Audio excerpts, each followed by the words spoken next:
Hello, this is Dr. Paul Cottrell, and I'm going to go over the financial markets in this video. I'm recording this on September 17th. The markets have already opened up. And so what we're going to do is I'm going to go over different markets and give you my perspective on this, okay? There's a big Federal Reserve announcement that's going to be taking place soon. All right, they're meeting today and they're going to announce tomorrow. The chances are the Federal Reserve is going to lower rates. Now the question is will it be 25 basis points or 50 basis points? And my take on this is that, and I'm a contrarian on this very fact. I don't think that the Federal Reserve should lower rates. Reason being is I think that the unemployment rate needs to go higher above natural unemployment rate. Natural unemployment rate with standard economic theory is 5%. So unemployment would have to go above 5%. It's not there yet.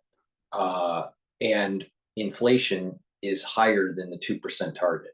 So with those two data points, I wouldn't lower rates until unemployment is higher and that inflation went below the 2% target. That means that I think the Federal Reserve is making a mistake. All right, that's my take on this.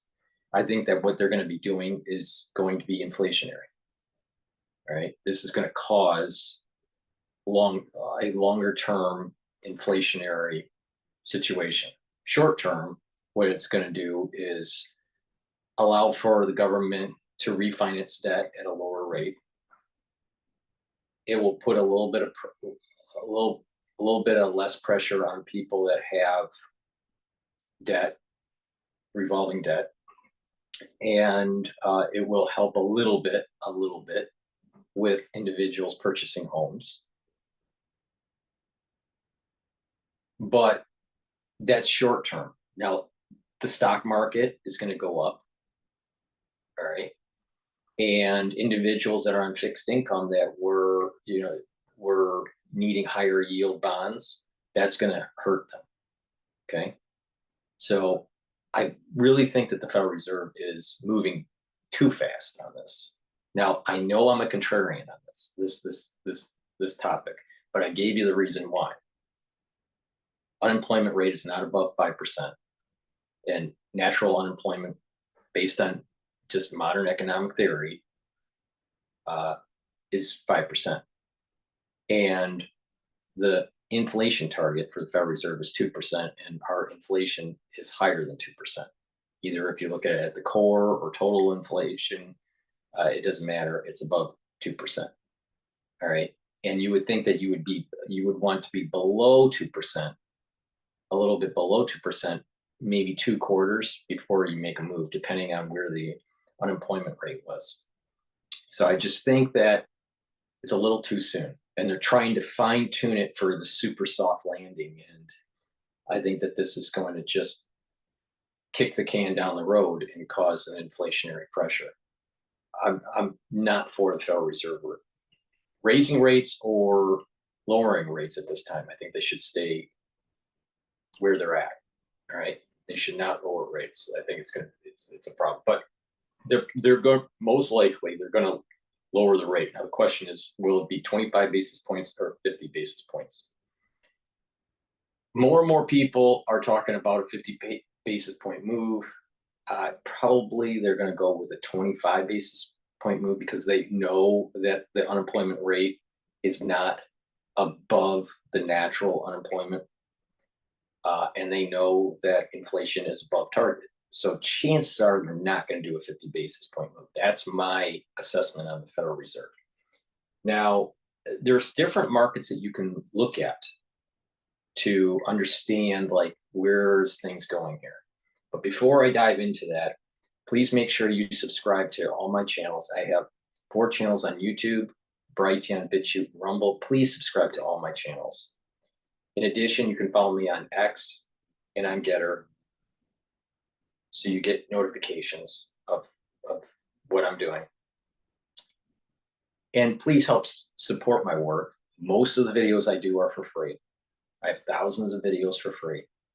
And if you would like to help, please go to my website, the-studio-reykjavik.com, and donate. You can donate on the homepage. You can donate through Stripe, PayPal, or buy me a coffee. That way you're helping support my work, and my videos are for free for everybody. You can also support my work by being a paid member on my Patreon channel.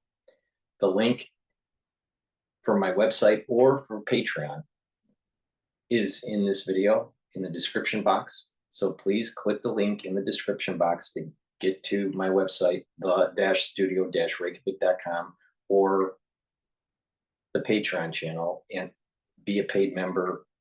A higher tier paid member on Patreon for my channel gets further benefits by having different level of access to my pulmonology modules and the immunology modules that I've been doing.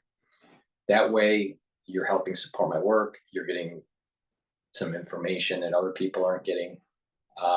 In addition, please go to my store and help support your health, slow down the aging process. I go into detail on how to use these supplements to slow down the aging process, have more longevity, have a better immune system. It's about proper diet, proper exercise, proper balancing. You have to exercise your mind by reading and writing and talking to people in the real world. Don't be so dependent on electrical devices like smartphones and iPads and computers. You have to be in the real world and read, all right? A real book. And challenge your mind, and proper supplementation and proper sleep. When you do all that, then you're slowing down the aging process, all right? And I go into a lot of detail about how to stack the supplements to slow down the aging process and to boost up your immune system. This is going to be very important during the cold season this year. What I am noticing with people in the New York area is that they're getting SARS-CoV-2, and it's mild. It's not, anywhere near where it needs hospitalization. But what happens is that it lingers. And if you remember, something similar happened in December and late November of 2019. There was this lingering thing going on, and no one knew really what it was. And at that time, people were saying influenza-like syndrome or influenza-like infection, all right, especially in New York. And then eventually, when the tests were available, people were testing positive for SARS-CoV-2.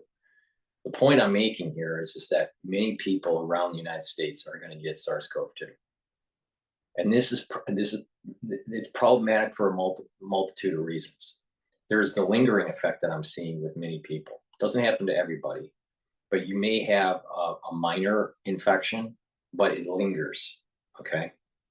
So you might clear it, and then it comes back after a week or so. And that adds to this whole longer fatigue, all right? And it takes a longer process to heal. The problem, looking at it from an immunological perspective, is that you have different proteins that are in this virus. And that virus, those proteins can inhibit tumor suppressors. In addition, some of those proteins inhibit your immune system, all right? The S1 on the spike, the S1 will attach when cleaved. The S1 will attach to the TCR of your CD4 positive cells. So that means that it's somewhat inhibiting the CD4 positives. So your count for CD4 is okay, but your effective cells have gone down. The affected CD4 count went down. In addition, it also activates cytokine storm. It activates secretion of cytokines on these cells. So what happens is you have local cytokine increase, pro-inflammatory cytokine increase, without the full activation of the CD4 positive cells with the infected cell that's presenting through the MHC2 class. What that means is that it kind of suppresses the immune system, yet you have a pro-inflammatory response. When that happens, it's reactivating your IgG4s, which are an immune modulator. So what happens is then you're upregulating an immune modulator that is going to bring down your immune system even further. And I think this is part of the reason why that there's a lingering effect. In addition, it is known that SARS-CoV-2 can hide in the body in different tissue, like the colon, the liver, the kidney, the adipose tissue, the macrophages. So it can kind of go into dormant. So perhaps what's happening is there's a disruption of the immune system, and there is this lingering effect because of a reservoir that isn't fully clearing the infection. Okay. This is why I keep on saying it's really important to boost up your immune system. All right. If you follow what I'm saying, you're going to be able to boost up your immune system to be able to fight pathogens better. All right. So by taking things that will bring down that pro-inflammatory response, you're cutting the signal so you're not over activating your IgG4s. If you soak up free radicals, you're reducing the stress in the cells, and therefore you have more ATP, you have better mitochondrial health, and therefore a more robust system to be able to respond to something during the cold season, right? If you contract something. In addition, it's important to neutralize pathogens and catch it in the early phase so it doesn't fester. So before we go to some of the details of the market, please go to my store, the-studio-reykjavik.com, and get the structural nanosilver liquids that I have. I have 3 types. I have the Max 35 and Max 14. And I also have the structural nanosilver solution that's in a 35 ppm. So you take a teaspoon a day, you swish it in your mouth, you gargle with it 20 seconds or so, and then swallow it. What happens is you're neutralizing pathogens, you're improving your oral hygiene and the mucosal barrier in the back of your throat, right, down your esophagus. That's important because if you have that barrier disrupted, you are increasing the chances of getting contracting a pathogen. So it's important to neutralize and maintain the mucosal barrier. So take a teaspoon a day. I do that. I've been doing it for 4 years. Take it a day. If you're not feeling well, take a tablespoon or 2 a day. Okay? It's really important to swish it in your mouth, gargle, and swallow. All right. For the ones that do buy the liquid, please go to my store and get the applicator set that I offer. It has a nasal spray, a dropper, and a spritzer. This is important so you can carry it in your bag, the liquid, and just put it, so you just spray it in your nose. You can put droppers in your mouth, or spray surfaces, or spray the back of your mouth. Because what's important here to realize is that you can put this on surfaces and it will neutralize pathogens.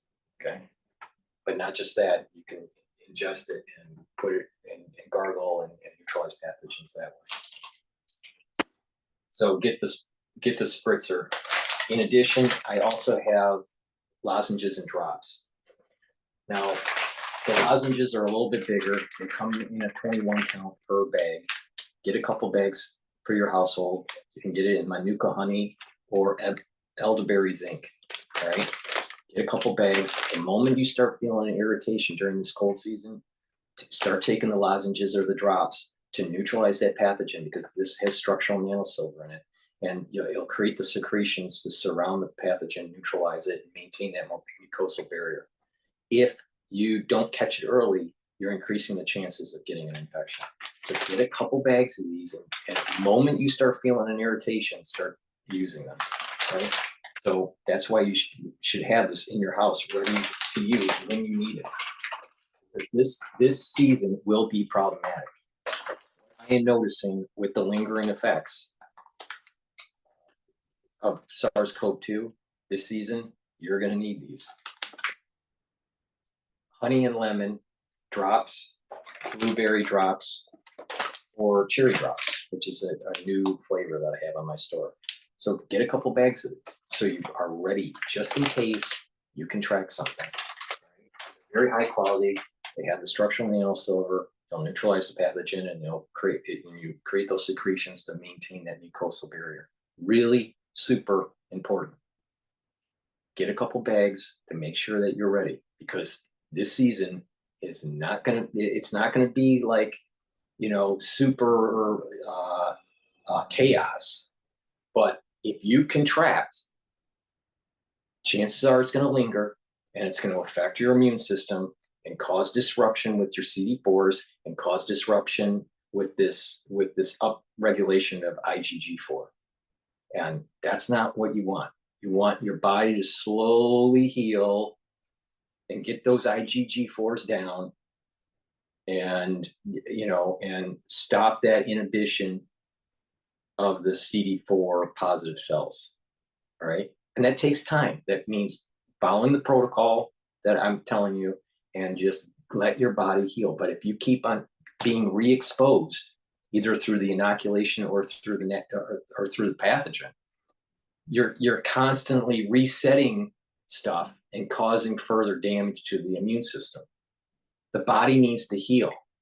So if you want to slowly heal the myocarditis, you got to make sure you don't have the pathogen. You got to make sure that you don't get the inoculation, and let the body heal, and just follow the protocol and bring down that inflammation response. Let the tissues heal slowly. This is not a fast thing. This takes 5 years to heal. All right. But if you constantly get re-exposed through the inoculation or the pathogen, it's slowing down the healing process. View it like this: if you hurt your knee, it's better to heal the knee before you go and play a sport, instead of, it feels a little bit better, and then you go play, and then you hurt the knee a little bit more. All right. It takes longer to heal the knee. It's the same thing with your immune system. What's going on with this? It's going to need time to heal. It's going to take about a 5-year healing process.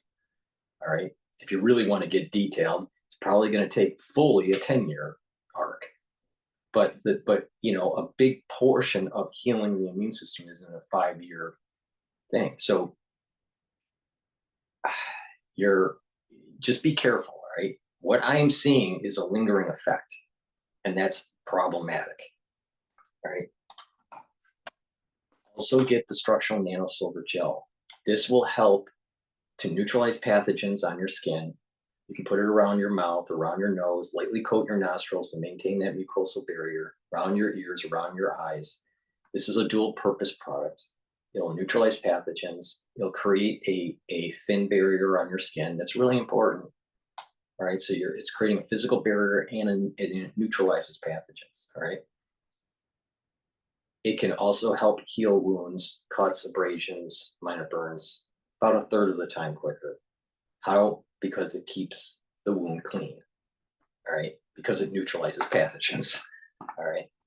And you can also apply it on your skin daily, and your skin will be clearer and tighter, especially on the face. So a lot of people will apply it at night, and then you can exfoliate in the morning. So you can use it as a daily skincare. So it's a dual purpose product. But you need this in your household to be ready. Get a couple tubes of this. Go to my store, the-studio-reykjavik.com. Get a couple tubes of this so you're ready for the cold season, because I'm telling you, this thing is lingering. That's not good. It's not good because of this whole CD4 and IgG4 issue. All right. So I've said my piece on that. What I want to do is before we go to the different, let me start with the different markets.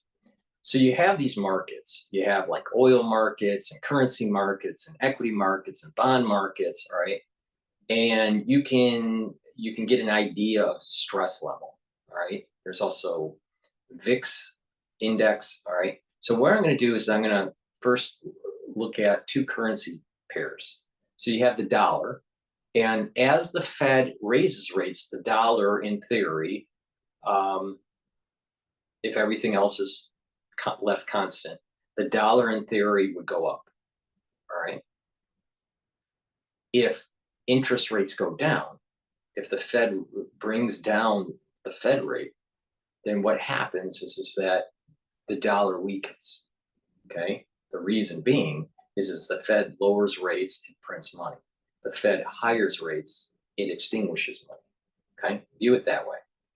So you want to take a look at what's going on with the dollar relative to the euro and relative to the yen, the Japanese yen. Okay. And I always use the Japanese yen as a risk indicator. Okay.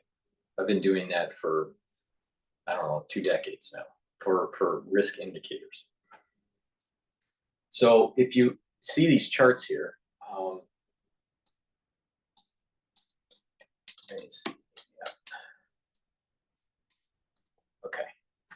So this chart here is the euro. This one is the Japanese yen. So with the euro relative to the USD, so if the euro is, if it's going up, so that means that the euro is strengthening. Okay. So it's euro to the USD. So this is a day chart. So each candle is a day of trade, of the business day. So it's trading now at approximately 1.11. Okay. So we have a strengthening of the euro and a weakening of the dollar. All right. Throughout, there was a strengthening of the dollar from the beginning of the year, and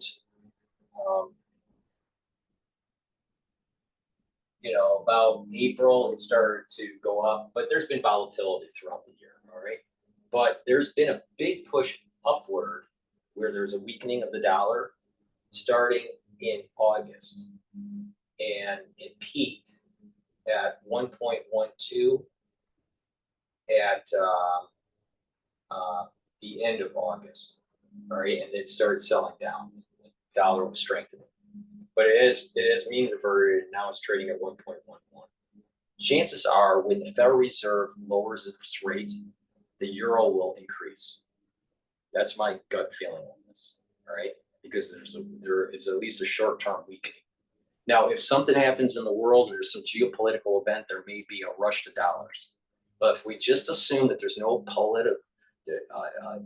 no international event that takes place, then euro will increase and the dollar is going to weaken. The problem comes in is what the ECB we have a Federal Reserve, and the EU has a Federal Reserve. So the ECB, the European Bank, central bank,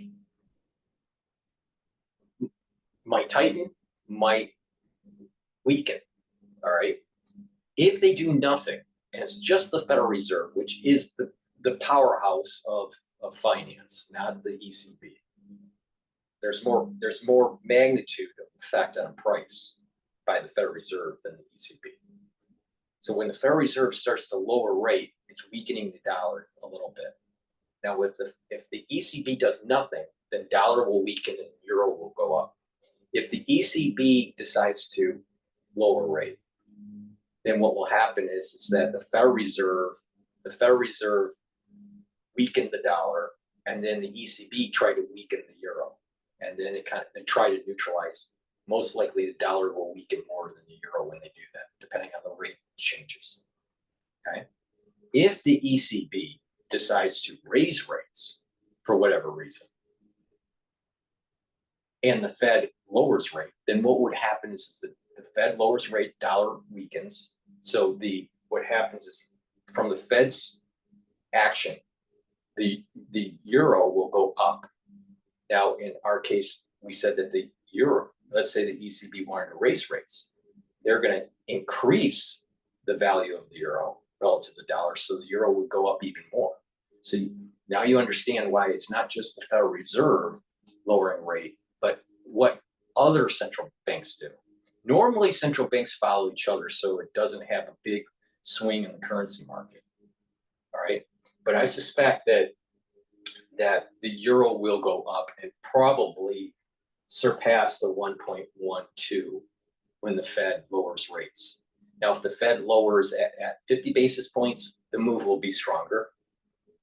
If it only raises 25 basis points, the move won't be that strong. But the overall trend will probably be, I wouldn't be surprised that it goes to 120, 1.2, right? Right now, the high point was 112, right? And the Fed hasn't lowered rates yet. So, but there's this move upward, but it all depends on what the ECB does. Now we go to Japan, all right?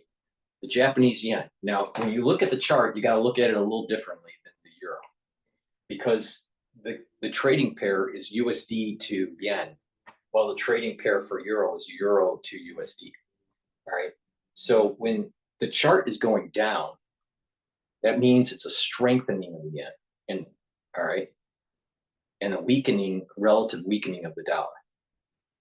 All right.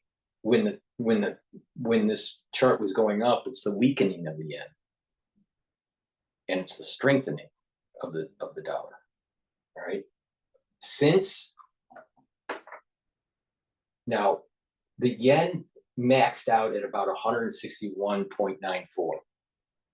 Okay.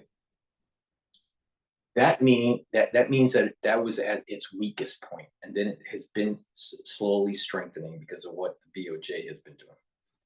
Okay, and there's this kind of this weakening. This strengthening of the yen has disturbed the trade, the carry trade. All right. Now, that was in July. Okay, I think it was July. Yeah, and that's been going down ever since. All right.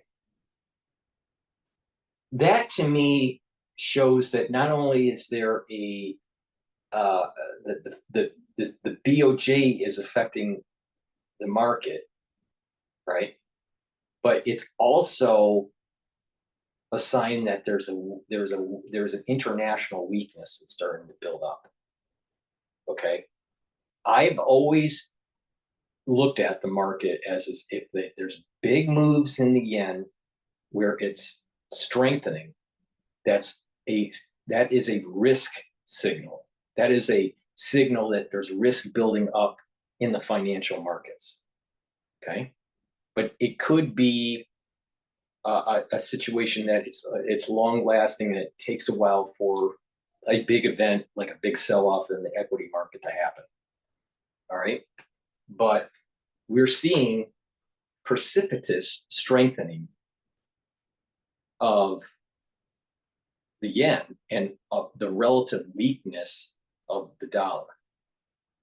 When the Federal Reserve decides to lower rate, most likely what will happen is that the yen will continue to strengthen. So it's trading at about 141 right now. I wouldn't be surprised that it surpasses the 140 mark and starts trading close to 135. All right. Now, that's not going to happen in one day. This is going to be a slow change where it's moved, the yen strengthens and it's moving towards 135. All right. But this seems to me to be a signal that there is risk building up in the financial system.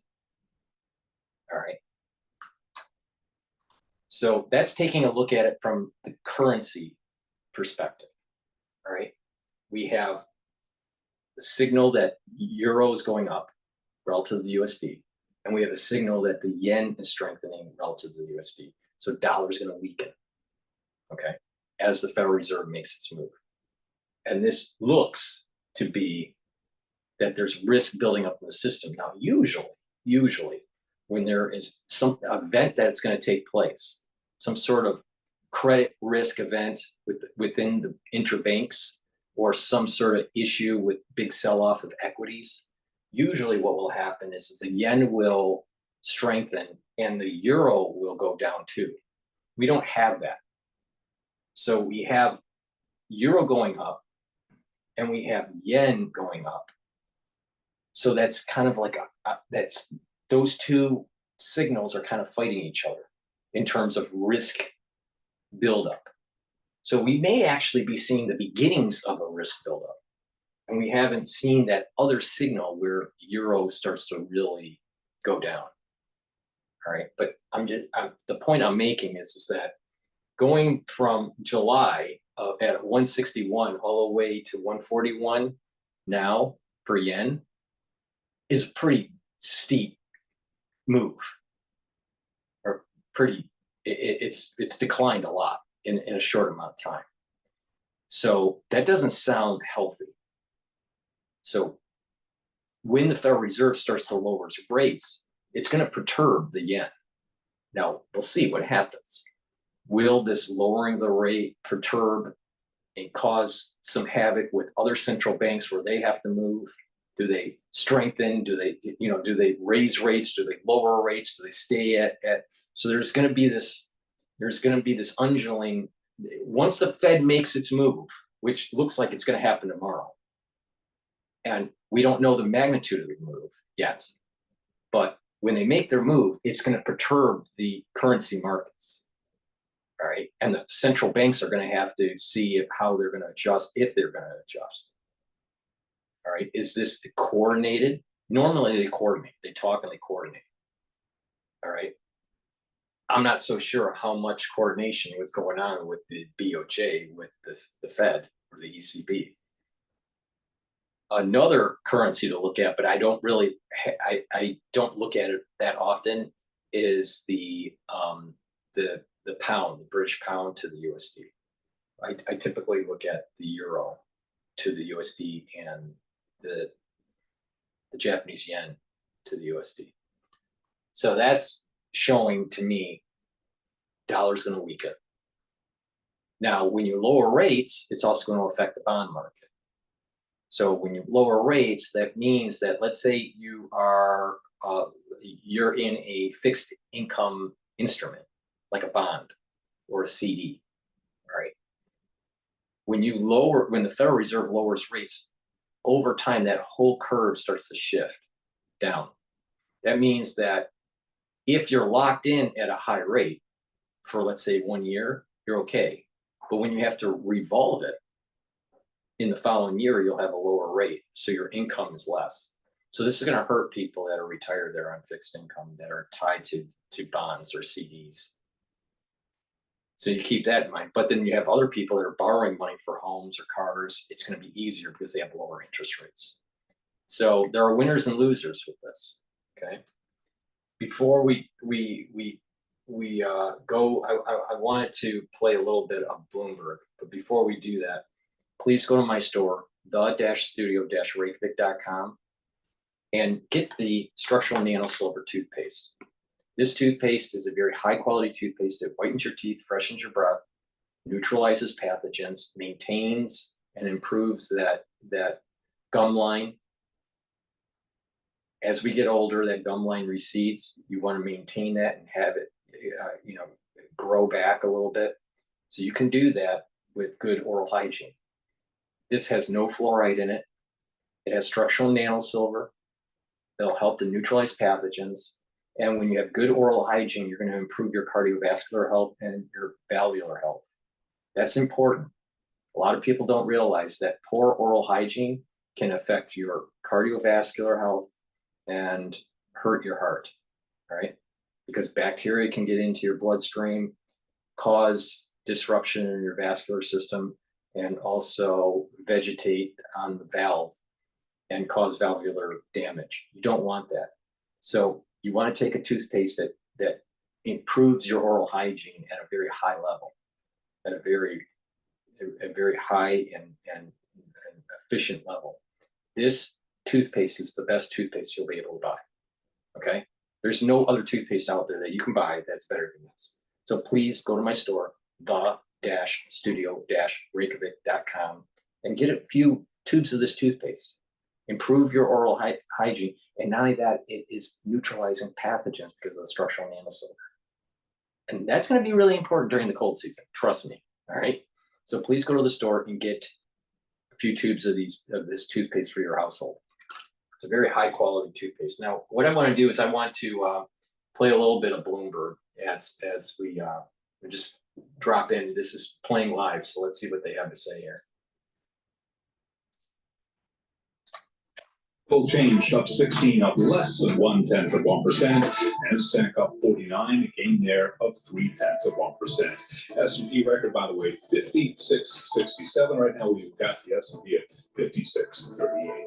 10-year yield 5.64%, with a 2-year currently yielding at 3.59%. Gold down $16 the ounce, lower by 0.6%. 25.65 right now, retreating from a record, while West Texas Intermediate crude oil is up 2.5%, 71.87 for a barrel of West Texas Intermediate crude. The numbers are in on American retail sales, and they are lackluster. With that story, here's Bloomberg's Vinny Giudice. Retail sales eked out a 0.1% increase in August, though July's gain was revised a bit higher. Online sales outdid mixed results elsewhere last month. Receipts at service stations dipped, reflecting lower gasoline prices. Going into today's retail sales report, economists surveyed by Bloomberg anticipated an overall decline. Vinny Giudice, Bloomberg Radio. Retailers, we got Amazon up by 1.2%. It is a mixed bag. Walmart shares, they are down now by 2.2%. Macy's up 1.1%. Target down by 0.6%. Private equity investor Steve Pagliuca is discussing a takeover of Red Star FC. That is the Paris-based football club whose fans have previously railed against capitalist owners. Again, recapping, S&P now a little change, up barely, up now by 2 points, a gain of just about 0.1%. 10-year yield right now is at 3.64%. For online on-demand news, 24 hours a day, subscribe to Bloomberg News Now, wherever you get your podcasts. Balance of Power continues. Once again, your host, here is Joe Matthew. Wouldn't be Balance of Power without Charlie Pellet on the markets. Charlie, thank you so much. Live from New York. We'll get back to Charlie a little bit later on this hour to keep tabs on things. This Tuesday, welcome to Balance of Power. We're live in Washington with our eyes now turning to the campaign trail. We spent the better part of this program so far, the last 40 minutes, looking at geopolitics, the gyrations in Congress, the start of a Federal Reserve meeting, as we're reminded that we're less than 7 weeks out here from a presidential election. Some folks actually voting early by mail in some small areas around the country. There'll be a lot more where that came from in the coming weeks. Following what happened on the golf course Sunday, Donald Trump is not only back on the campaign trail today, but he is not altering the travel schedule at all after the apparent second attempt on his life in 2 months. He'll be in Flint, Michigan today, town hall event with fairly easy crowd here. His former press secretary going to be interviewing him, Sarah Huckabee Sanders, of course, the governor of Arkansas. Then it's on to New York tomorrow, Nassau Coliseum, Uniondale, and an event with a pro-Israel group on Thursday here in Washington, D.C. Kamala Harris and Tim Walz work in the swing states as well. She's in Philadelphia for the NABJ. That's the National Association of Black Journalists. Remember what happened when Donald Trump went to the NABJ. So a lot of folks are watching that. It starts about 2 hours from now. At J.D. Vance, Tim Walz in Wisconsin and Georgia, respectively. With new polls out now, this is the important part of what we have today. Since the debate, there have been a couple of small samples. These are the first major polls we have seen since the debate between Donald Trump and Kamala Harris, coming with courtesy here of Suffolk University. And I'll start with that one, if I may. Suffolk got in the field right after the debate and held several separate polls as a matter of fact here, which we're going to be talking about. A trio of Suffolk University USA Today polls finds Kamala Harris leading 49 to 46% in Pennsylvania specifically. That is within the margin, though, which is important to mention here. We've got a separate poll for Morning Consults. Kamala Harris jumping to a 6-point lead over Trump following the presidential debate. That's nationally. A majority of likely voters here, including 1 in 5 Republicans, also believe Kamala Harris won the debate. Let's assemble our signature panel. Rick Davis and Jeannie Shanzano looking at the polls and the trail for us. Of course, Bloomberg Politics contributors. Jeannie, a political science professor at Iona University. Rick Davis, partner at Stone Court Capital. Great to see you both. Jeannie, your thoughts on the numbers here? There was a big question about whether there'd be a post-debate bump for Kamala Harris. When you see these numbers within the margin, can we say there was such a thing? I still go back to the fact that we are within the margin. And so she seems to have gotten, when you ask people who performed better, she seems to have won on that question. But whether that translates into an I will vote for Kamala Harris in the end is a quite different story. And I'm not convinced we are seeing that. That said, looking at these numbers, you'd rather be Kamala Harris than Donald Trump at this point. The numbers are moving in the right direction for Kamala Harris. You mentioned this USA Today, Suffolk University trio of polls for Pennsylvania, a must-win state for both of these candidates. And her favorables are much more impressive than his. And her numbers with women, she's up like 17 with women. And he's up with men, but not by as much. So you add that together, and then you look at the counties that they looked at, those bellwether counties, and she's on the right trajectory, but again, within the margin of error. So too close to call, but if you had to choose based on these numbers, you'd probably rather be in her position today. All right, Rick, I wonder your take specifically on the counties that Jeannie mentions. You've been through this before enough times. Northampton and Erie counties with a slight lead over Donald Trump tells you what when you get into the granular here? It's a math formula for Harris. How much can she run up the totals in Philadelphia and Pittsburgh before you get outside the suburbs? And for Trump, it's that Lehigh Valley and Western Pennsylvania where he's really got to make his mark. And I must admit, I was more surprised by the margins in Western Pennsylvania than anything else in this poll. I would have thought it was much closer. That is Trump country. And the fact that he's still, 4 or 5 points behind Hispanic community in the East, very strongly for Harris. He's regained all the... I have never seen Bloomberg's TV or radio say anything positive about Trump during this election cycle. Yeah, I have absolutely no doubt based on these numbers that the election were today, it'd be a 1% race all over again. Boy, and when you see 5% of statewide poll respondents calling themselves undecided, Jeannie, that's the way this ends, right? This is going to be decided by a whisker. Absolutely right. 5% undecided. There is a scramble to get those voters to your side. And we should underscore why Pennsylvania is so important, especially for Kamala Harris. If she's able to squeak out a win in Pennsylvania, she's likely going to have a better shot in Michigan, Wisconsin. I think it's been since the late 1980s. All 3 of those blue states have voted in concert in these presidential elections. She doesn't need any of those other battleground states to win. So her path to 270 goes right through Pennsylvania. Are there other ways to do it? Yes, but it's tough. Out of all these battleground states we talk about, Pennsylvania has the largest number of electoral votes at 19. And of course, Donald Trump needs to win it as well. And, just to go back a few weeks, this is why her decision to forego Josh Shapiro on the ticket with her in favor of Tim Walz is such a big decision on her part.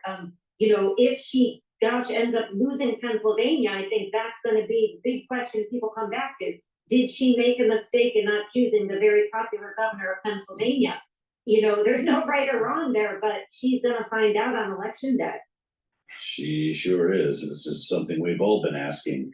Of course, we should note these polls came out after the debate, but did not. It's such a stupid phrase. She's going to find out, during the election night. Well, no kidding. 100% short putts never hit the hole.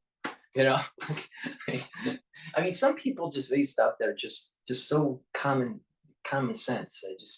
But they didn't mention independents are tracking with Republicans, not Democrats, on the average. When you were looking during the debate, when they were having that dial, and you can see that dial and reaction curves, independents were tracking closer to Republicans. That means the majority of the people that aren't decided yet, that are independent at this moment in time, the majority of them are going to be voting in line with Republicans. That means that Trump is actually a little bit better off than Harris. So if that holds in Pennsylvania and Michigan, then Trump wins. As well, he called Kamala Harris a fascist and said that if she was elected, it would be the end of the country. So when J.D. Vance talks about a double standard and he says it's amplified by the Democrats' media, how should we respond to that? Look, I think we've seen this play all over again. It wasn't, 2 or 3 days after the initial assassination attempt that came incredibly close to taking Donald Trump's life that the Republican attack machine went in full overload, right? There was this concept that maybe there'd be a unity play at the convention, but that paled in comparison to the attack play. And that hasn't changed. Look, let's just talk a little bit about campaign strategy. Donald Trump is not going to increase his ballot 1 percentage point. He hasn't done it in 2 other election cycles. He's going to hover around 46 or 47%. There is zero evidence that he can go beyond that, which means that if he wants to win, he's got to bring Kamala Harris down below him. So it's not about selling anything for Donald Trump. It's about attacking Kamala Harris. And at least there's a self-awareness in this tactic that Vance understands that and isn't going to try and appeal to swing voters in any positive way. He's going to try and pollute the turf so that people are afraid of the Democrats, are afraid of Kamala Harris, are afraid of Tim Walz. And that's going to be the Republican game plan for the next 45 days. And the reality is that has some evidence in the past to be effective. So the Democrats are going to have to be able to employ an effective strategy to counter that. Jeannie, I want to hear from you on this. J.D. Vance talks about Springfield as well in this very long tweet. He says, citizens are telling us there are problems, undeniable truths of higher car accidents, unaffordable housing, evictions of residents, overcrowded hospitals. They also include the infamous pet stories, he says, which again, multiple people have spoken about either on video or to me and my staff. The governor of Ohio, Governor DeWine, has dispatched the state police now to Springfield to try to keep people safe, or at least make them feel that way, with now a total of 33 bomb threats targeting city schools. Producer James just put another one in front of me here. A local university has had to cancel all athletic events because of it. J.D. Vance is blaming a double standard in the media for this. Jeannie, is there some truth to it? What's so stunning about this is that J.D. Vance, these are his constituents. And you have to scratch your head and ask, if this has been going on for so long, where has J.D. Vance been for so many years when this has been going on? He is the sitting senator of Ohio. And so this is a question that has to be asked. And you see DeWine, you see other Republicans in Ohio trying to tone down the rhetoric, but you see J.D. Vance joining Donald Trump in amping it up. And I think this is a reaction to the numbers we are seeing. Let's face it, Donald Trump had a bad debate performance. He's doubling down on things like, Haitian immigrants eating cats and animals and pets. because he is trying to do what Rick was talking about, gin up his base to get out to vote and trying to blame the Harris team and Harris Biden for what's going on in immigration. That's what's happening. And JD Vance is going right down the track with it. Yes, we can blame the media, all of us for a lot of things, but JD Vance has his own voice. And if he wants to talk about rhetoric, he should stick to policy and the facts. And he should talk about immigration in a sound way. There's a lot to say, but talking about something that's not happening, which he admitted to Dana Dash on CNN this weekend, because he's trying to drive interest, is hardly the work of a responsible leader or a senator of the state of Ohio. The post I mentioned has been viewed over 15 million times. The first reply of Robert F. Kennedy Jr. He says, "Proud of you, JD." JD Vance replying to him, "Thanks, man." Rick and Jeannie back with us in our second hour. All right, so let me go to the market here. This is the S&P 500 ETF. It's called SPY. All right, but the whole idea here is that there are resistance points and support levels. Now, as of this recording, SPY is trading at 562. The high point is 566. I've been saying that the end of the year is a big probability that it's going to be at 580, maybe even 600. All right, that means it's going to be higher. We're at a triple top. All right. So we had the first top sold off. That was the relatively recent sell-off, and then it went tested, didn't surpass, and then came back down a little bit. Now it's retesting, so it's a triple top. With the Federal Reserve most likely lowering rates, that is usually more money's in the system. It costs less to loan out. Banks can finance, do lower interest, interbank lending, and all this stuff. Chances are the equity market is going to go up. All right.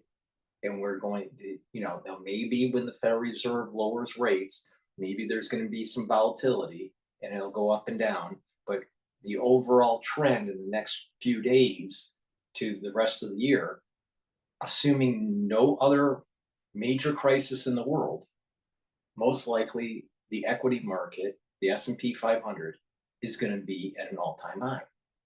All right. So the resistance points that we have right now, obviously, are the 566, which is the highest that it's been. And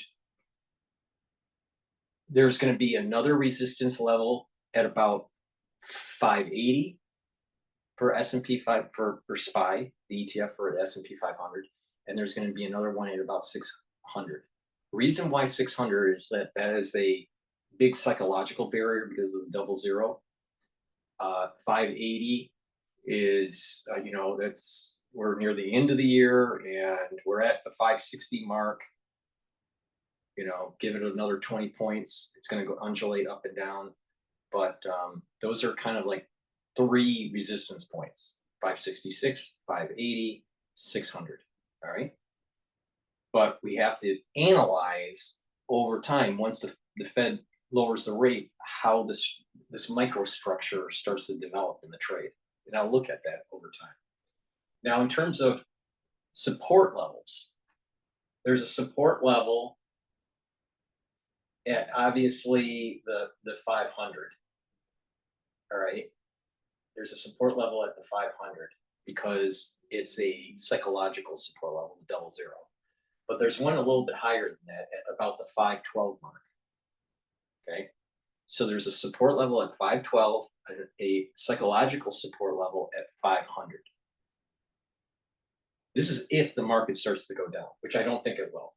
And then there's another major support level at the 582, 583 mark because of the overlap between small Fibonacci and the larger Fibonacci. The large Fibonacci starts from the low point when the crash of COVID happened. in 2020, all the way to the high point of SPY. And the small Fibonacci sequence is when the bull market starts, this new bull market starts to the high point. All right. So when you have an overlap of fib retracements, then that's a very strong support level or resistance level, depending on how you're looking at it. In this case, we have a major resistance point at 483. All right. Now we have another major resistance point at the 440 mark or so. That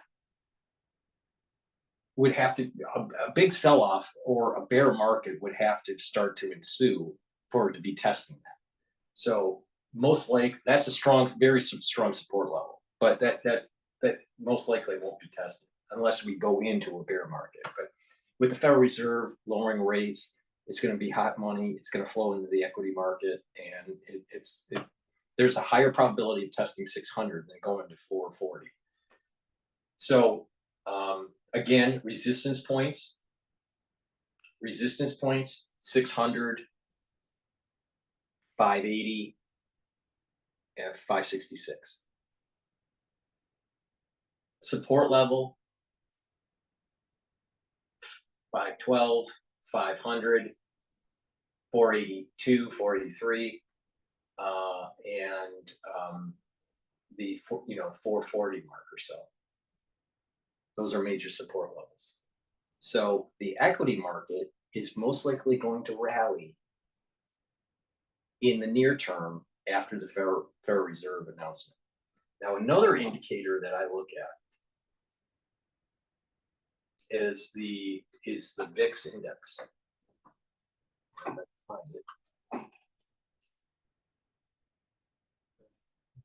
have it here. Okay, the VIX index, I'll just put it in.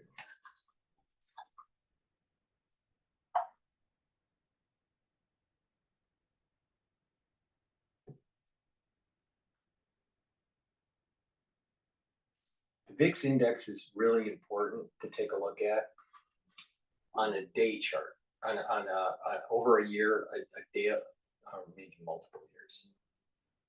Let's see. Day chart and go over like a 10-year period. All right, and you can kind of see these undulations, right? And that's, you have spikes in risk. So VIX index is a risk indicator. And it spikes, it means more risk, and there's going to be a market sell-off.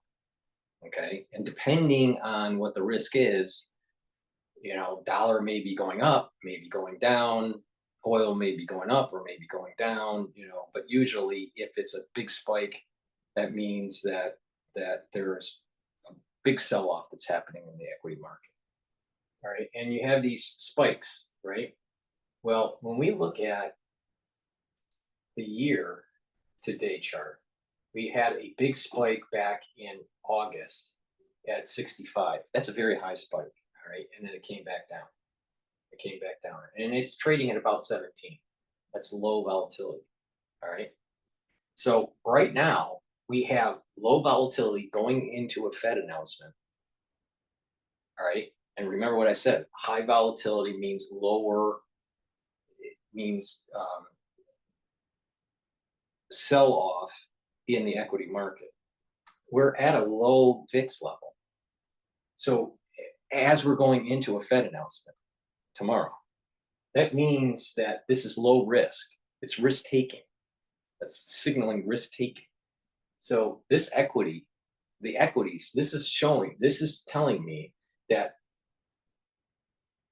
the ones that the option crowd, the future crowd, is expecting that the market is going to go up, that the S&P 500 is going to go up. All right. So that's another way to kind of analyze risk. All right. So dollar's weakening. All right, because of the Federal Reserve pumping more money into the system, right? Lowering rates, right? And that money is going to flow to the banks and they're going to move it into the equity market. Supposedly, people will have more disposable income. So because they're paying less on credit interest, and you'll have analysts that will try to pump up the market.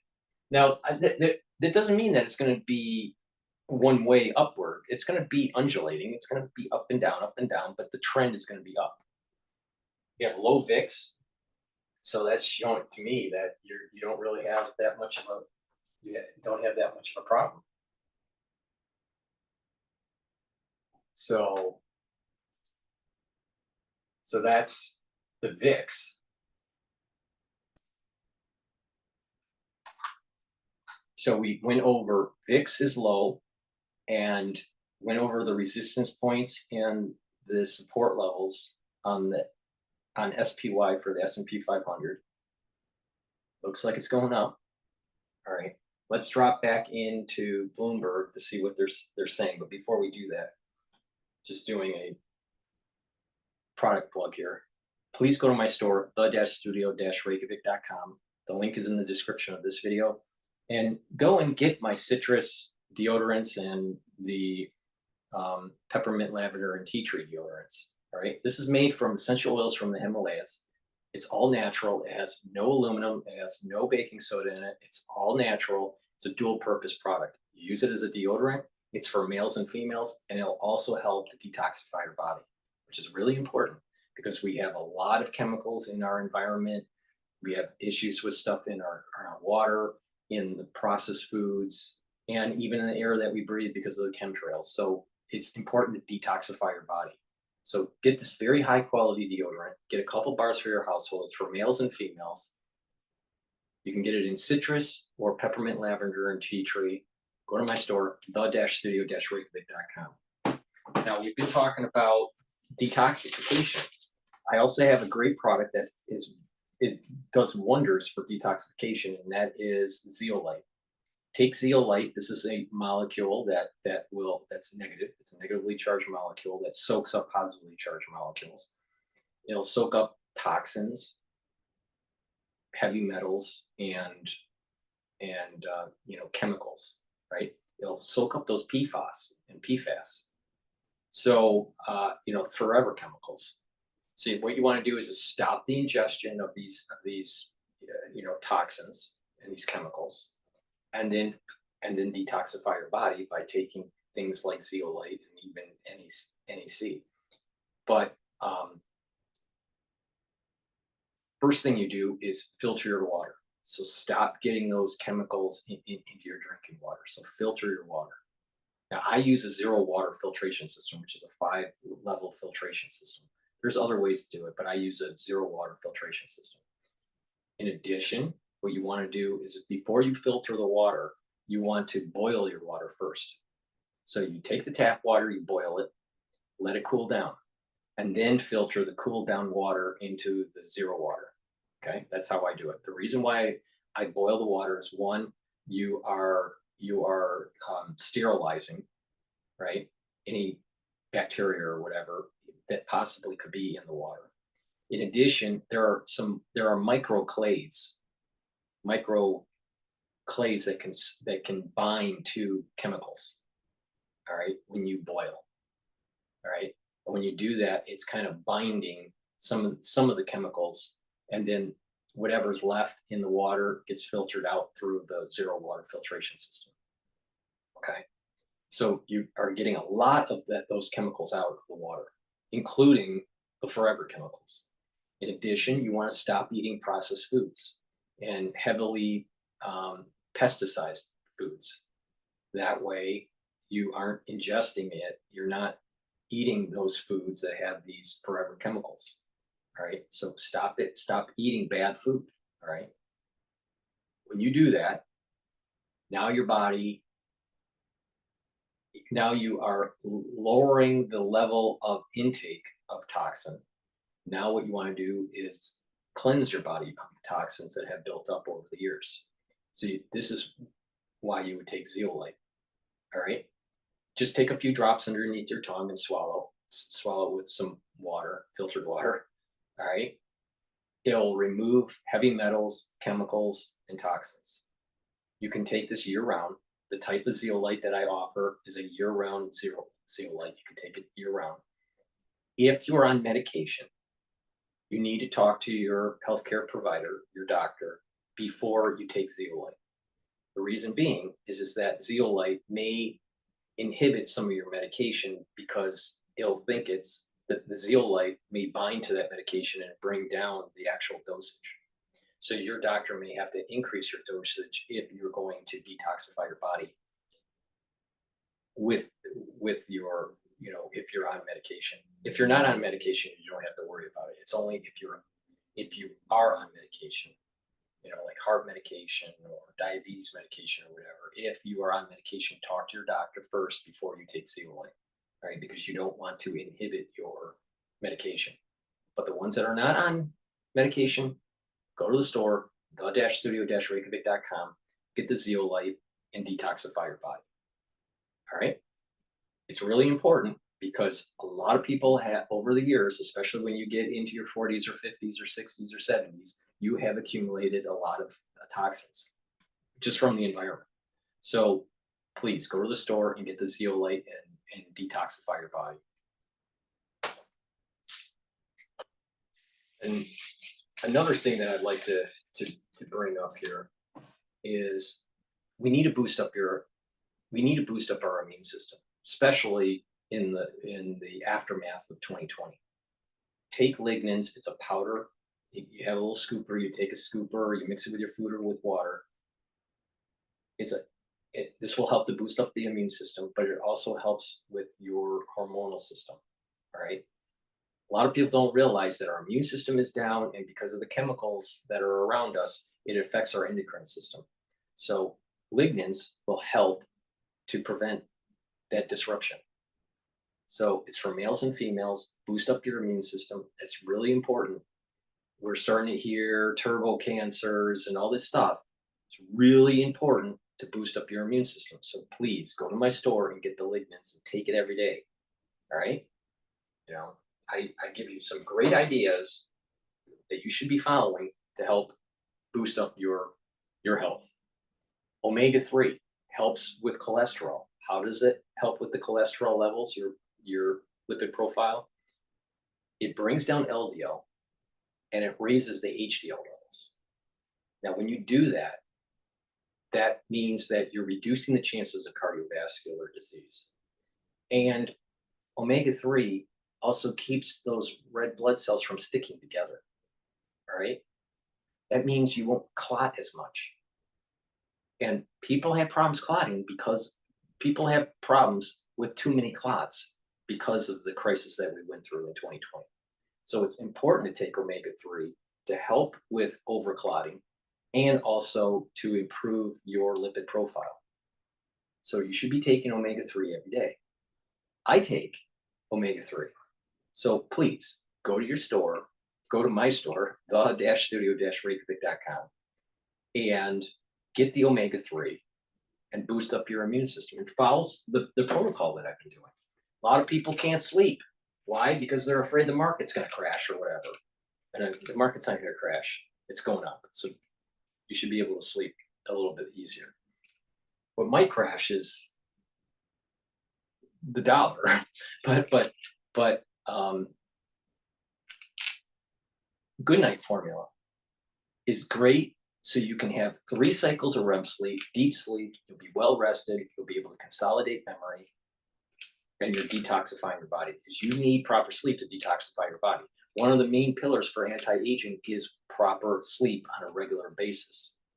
When you have proper sleep on a regular basis, you're gonna be able to mitigate some of the problems with age-related dementia. So please go to my store, the-studio-reykjavik.com, and get the Good Night formula. Take it every day if you're having problems sleeping. All right. It has tryptophan and melatonin in it. It's safe to take. Please go to my store, the-studio-reykjavik.com, and get the Good Night formula. It's really important because they'll slow down the aging process, they'll get rid of those toxins, and you're going to mitigate the chances of getting age-related dementia.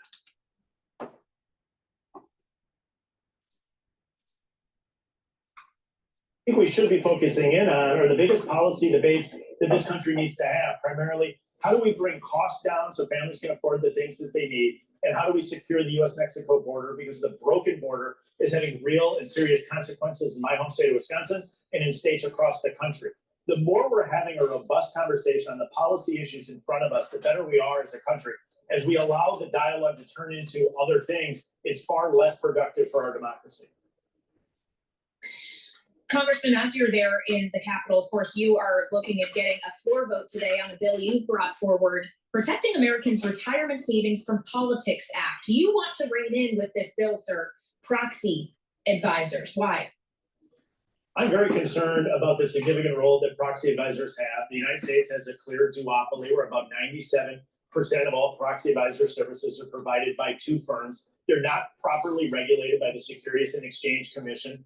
We saw Chairman Gensler gut and remove Chairman Clayton's bill on this. I have brought forward legislation that says we should not only regulate them, we should make sure that Americans understand if these institutions have conflicts of interest. I've been concerned that these institutions, working with liberal groups, have worked to weaponize Americans' retirement accounts. This is an opportunity to stand up for good governance, to stand up for proper regulation of outside entities, and at the end of the day, to make sure we're protecting American retirement accounts that have shares being voted on by institutional investors. Well, that's important to our audience here at Bloomberg. Congressman, do you have co-signers? What kind of support do you have for this bill? We have broad support. We passed it through committee with full Republican support. I think we have an opportunity as we bring it to the House floor this week to pick up Democratic votes. There's no reason that ISS and Glass Lewis, which have such a significant impact on the voting of shares across the board for American publicly traded companies, shouldn't be properly regulated by the Securities and Exchange Commission. And in particular, both of these institutions should have to disclose if they have a conflict of interest. That is one of my biggest concerns with both of these institutions, who are advising countless institutional investors on how to vote. They're not currently disclosing their conflicts of interest. The Securities and Exchange Commission should require that, and my bill does that. Just quickly, Congressman, on conflicts of interest, Donald Trump last night was out endorsing the project of members of his family, World Liberty Financial, getting into the crypto business more materially. Do you worry about conflicts of interest there if he actually becomes president? Well, he's a private citizen. He's allowed to engage in private business activities while he's a private citizen. Anybody that's in elected office follows the ethics rules of their given office, as I would in the House, as a senator would, or as a president would. What I'm focusing on in my legislation is in particular making sure that we're regulating appropriately American publicly traded companies. We're not allowing individuals to have those conflicts of interest that aren't fully disclosed to the American people. Congressman, it's good to have you back. I'm completely out of time. 25 or 50 tomorrow by the Fed. All of the data, and they're led by the data, not by politics. There it is. Ooh, I think I know what you meant. Brian Stile, the congressman from Wisconsin, the Republican view on a number of issues. It's great to have you back, sir, with us on Bloomberg TV and radio. Around this time, Kaylee, we're going to be winding up to special coverage of the Fed meeting. Of course, you can always count on us. We'll have much. Here's an idea. Why not work where you can be you? Where new skills can lead to. Well, we're waiting for them to cycle in. Please go to my store, the-studio-reykjavik.com, and get the turmeric that I offer. This is an antioxidant, soaks up free radicals, but it also brings down inflammation. That's important to boost up your immune system. So take turmeric to boost up your immune system. It's synergistic with ashwagandha. Ashwagandha root helps to control your blood glucose levels. It helps to control your cortisol levels, and it will bring down that inflammatory response. When you take these together, it actually will help with your immune system and your cardiovascular system, because you're bringing down that inflammatory response in your vascular system and in your overall tissue. That's really important. All right. I told you, that people are having problems with their immune system, and that they're not fully clearing the infection. All right. Why?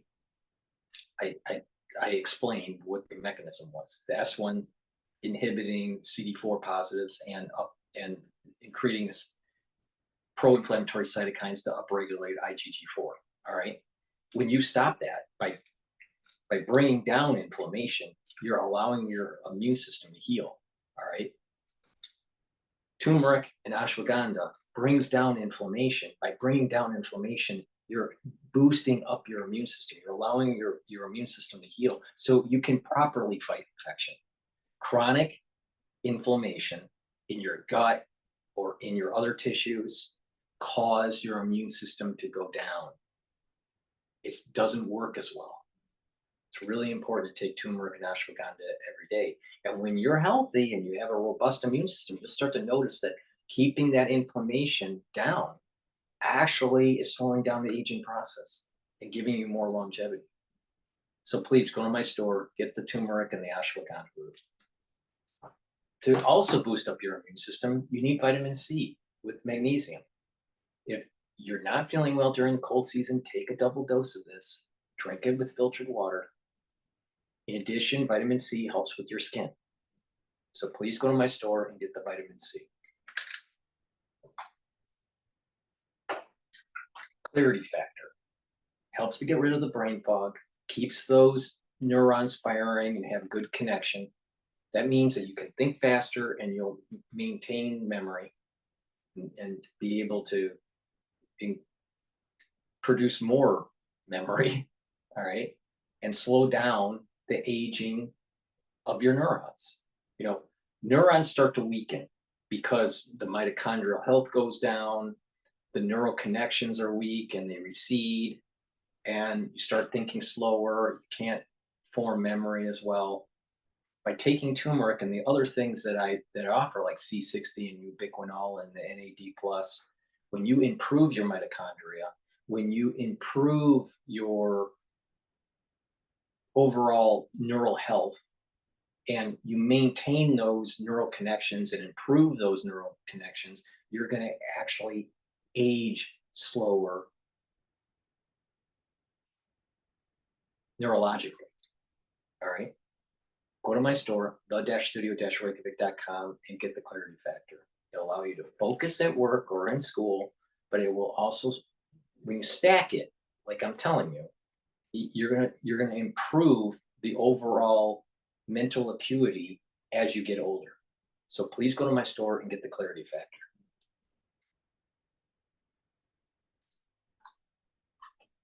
$5.64 the ounce, and West Texas Intermediate crude advancing another 2%, now at $71.52 a barrel.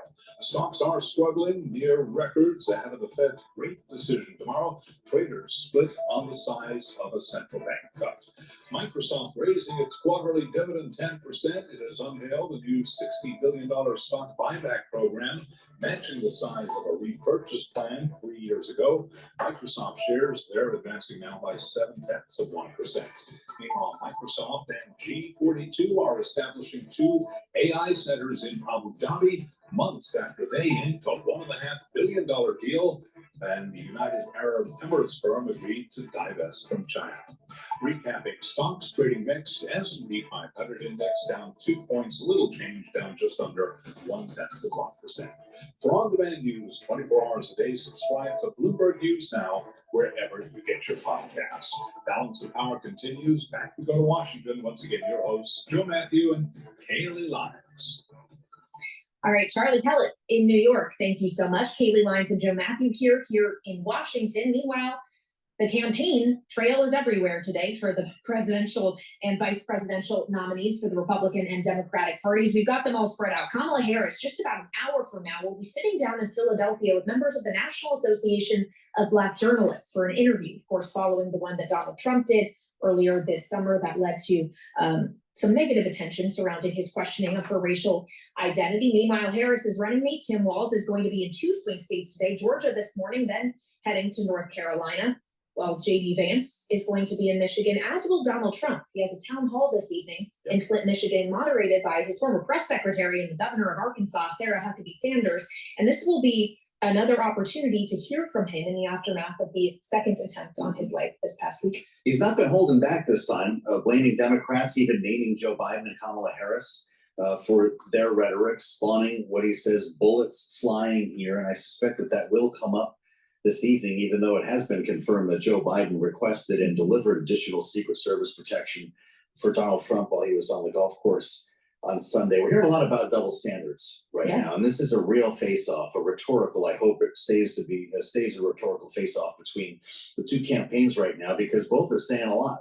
J.D. Vance with this very long tweet, hundreds of words long, calling out Kamala Harris for suggesting that Donald Trump would be the end of democracy.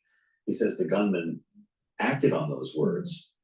But of course, Donald Trump has frequently called Kamala Harris a fascist who would be the end of the country, which sounds a lot like that same line. Yeah, they both have tried to cast each other as the greatest threat to democracy. The question, I guess, moving forward through the remaining 49 days of this presidential campaign is whether their language and rhetoric might change as a result of heightened threats that we clearly see evident in multiple attempts on the Republican nominee's life. We turn to Rick Davis and Jeannie Shanzano for insights here. It's not an easy conversation, and it's difficult to tell where we're going, but it's an important moment here in American politics. She is political science professor at Iona University. He is partner at Stone Court Capital. And Jeannie, I'll start with you because J.D. Vance has had the last salvo here. I guess Donald Trump did last evening in his crypto rollout, talking about the role that Democrats have played in their rhetoric on the campaign trail. But we have to acknowledge both sides here, right? That's right. And I wanted to say happy Constitution Day to you guys. It is Constitution Day. And as I'm listening to you go off about politics and American politics today, it's good to remember that it was September 17th that they signed the Constitution in Philadelphia. An important federal day to remember. But J.D. Vance has, sort of repeated what Donald Trump has been saying on Truth Social. I agree that, this rhetoric, we've heard it, it's intensified on both sides. And I think one of the stunning things is what a big difference this is from what happened after the first shooting attempt on Donald Trump, when, the Harris campaign took some of their ads off of the air. Donald Trump talked about having a reawakening, and there was much more talk about unity. Perhaps it's because we don't see the shot, we don't see a video. Perhaps it's because the gunman never got a shot off. It's hard to say why. Perhaps it's because we're fewer days now until the election, but none of that has happened this time. Both sides. You know what? The Democratic Party literally has been calling down J. Trump Hitler, all right, which is wrong. We have balance of power, all right? Trump is not going to become a dictator. It's impossible, all right? The Supreme Court has as much power as the executive branch. The executive branch has as much power as the Supreme Court or the legislative branch, and the legislative branch has the same power as the executive or the judicial. They're equal branches of government. You can't have it wouldn't happen. Can't have this dictatorship that they're talking about. All right. That's the wisdom of the ones that signed the Constitution. Oh, by the way, one of my ancestors actually signed the Constitution from New Jersey. But either way, all right. But the thing is that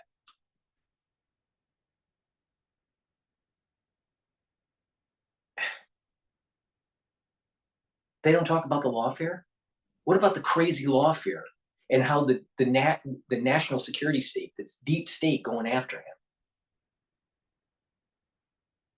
He has to be forceful against Biden's administration and Harris's campaign, because the deep state is going after him to try to prevent him from being in office because they're scared of him. Now, why are they scared of him? It's not because he's going to be a dictator. It's because he doesn't follow the same playbook. That's why. It's not about dictatorship. Rhetoric about the future of our country and the incredible capability that the American people possess to create change. Get out of the way of a good electorate and let them think about something positive for a change rather than the petty rhetoric that we see being thrown around today. Well, we do appreciate the spirit of that message, Rick. The fact of the matter is here, Jeannie, the situation in Springfield, Ohio, continues to deteriorate. Governor DeWine is sending state police into the town today, a contingent of 36 troopers. We now count more than 30 bomb threats against schools. A local university there, as we were discussing earlier, Wittenberg, had already moved to all remote classes this week and has now canceled all home and away athletic events this week. Donald Trump says he's going to go to Springfield. Should Kamala Harris as well? No, I don't think either one of them should go. I think they should listen to the Republican governor, DeWine. I think they should listen to the mayor. These are people who have begged them to tone down the rhetoric, because as you're just talking about, the real life implications on people in that town or city, people who work there, people who live there, it is very disruptive to their lives. I mean, you have people who have been scared to go outside, who have been scared to go around in the city, who feel that they may be under attack. You have threats of violence and bombings. This is no way to live. If we want to have a discussion about immigration, and we should, it shouldn't have to be on the backs of lies to get attention on the issue. And so this is where I don't think Kamala Harris should go there, and I don't think Donald Trump should go. But of course, Joe, I'm not sure he's going to listen to me either. So I may just be talking into the wind here. Well, Jeannie, as we discussed where Kamala Harris should go, I also wonder where you think the vice president should go today in her conversation with the National Association of Black Journalists. It was, of course, an NABJ conference interview that Donald Trump took part in, where things got combated and he questioned her racial identity, whether she was an Indian or Black American, if she was just switching between the two as it suited her. She hasn't really wanted to engage in that conversation. She did touch on it perhaps a bit more on the debate stage than we've seen her do in the weeks since he first said those things. But is she going to be able to avoid that in this conversation in a similar forum today, or does she need to address it head on? You know, I think if she's asked, she can address it. But to your point, Kaylee, she has really steered away from identity politics. And I think in this election and in this election environment, she should focus on issues that matter to people. That is economic security, that is their safety, that is jobs, that is inflation. You know, you've been talking a lot. I have to pause, even though this is live. Her economic policy is to tax you to death. She's in office. How's she going to change the inflation? She should have changed it during her time in office. And safety. She's an empty suit. Whatever the national security state wants is what she's going to push. She's an empty suit. What's her foreign policy? What's her real foreign policy? I don't know. She's cut from the cloth of socialism. She's a socialist. She's a Marxist. She's worse than about what's going to socialist. be happening tomorrow. The calendar is so important for the Harris campaign. Tomorrow can be a very good day for them. And if I was her or I was advising her, I would say, focus on the economy and talk about what you're going to do to address the high cost of living. That is the number one concern people have, along with inflation. And tomorrow may be a very good day for you to underscore the work that the Biden campaign or the Biden White House has done and what you plan to do differently going forward. So I think that's much more important than the identity politics. But she may get asked to respond certainly to what Donald Trump said in that when he was talking to that group, you know, a few months ago. With that said, Rick, Politico is reporting that both running mates, Tim Walz and J.D. Vance, will address the Business Roundtable this week. J.D. Vance or spokesperson has confirmed that'll be Thursday morning. We're waiting to hear about the Walz address. This is pretty interesting. An important group here, of course. We talked earlier when Donald Trump and Joe Biden were addressing that group. Of course, Joe Biden sent a surrogate. They originally invited Kamala Harris. She's decided to send her running mate instead. Because she doesn't know how to talk about the economy. I mean, That's the if you big don't problem. like your principal, Kamala Harris, basically doing an opposite speech with a vice presidential running mate of Donald Trump. The reality is Donald Trump did this and was highly unsuccessful, by all measures from the participants who came out saying that they couldn't really even understand what he was talking about. I don't think it's that big a deal. They don't really have a constituency, maybe money, but I'm pretty confident that by now both campaigns have mined that money opportunity within the participants there pretty well. But I do think it's very worthy of her time to make statements and speeches about the economy. We're not home free. There's an opportunity even this week with the Fed's decision on rates to maybe have some wind at her back. And frankly, I'd want to be there beforehand, not after the fact, talking about how the economy is improving and interest rates have the potential of coming down. So I'm actually surprised she wouldn't use an opportunity like this to at least do something, regardless of whether it's with the members of the roundtable or somewhere in a targeted state that obviously has been affected by high inflation. All right, Rick Davis, Stonecourt Capital partner, and Jeannie Shanzano of the Center for the Study of the Presidency and Congress. Thank you both so much for joining us, our Bloomberg Politics contributor, signature political panel, especially for teasing ahead to tomorrow's big event, the Fed decision, the only time we could see a rate cut prior to the November election. It'll be right around this time tomorrow. We're handing Indeed. things over to special coverage. Stay with us, a lot more ahead on Balance of Power. All right, so I want to talk about oil. All right, this curve here is the oil curve over. It's a daily chart, and it's over a year period, roughly, and it's undulated from 95 to the low point of 65.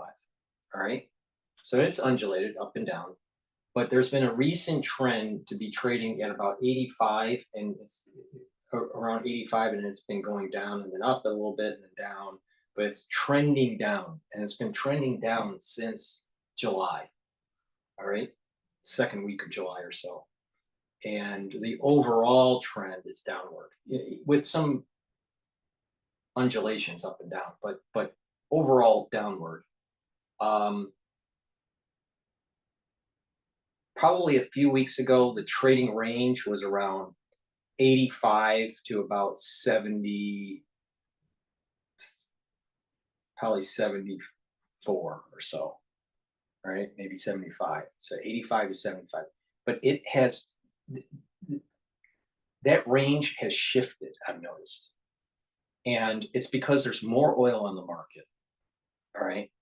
But then there are other cross variables that are taking place. OPEC is deciding to, keep their particular production level at its, at its current amount, and not cut, but not increase.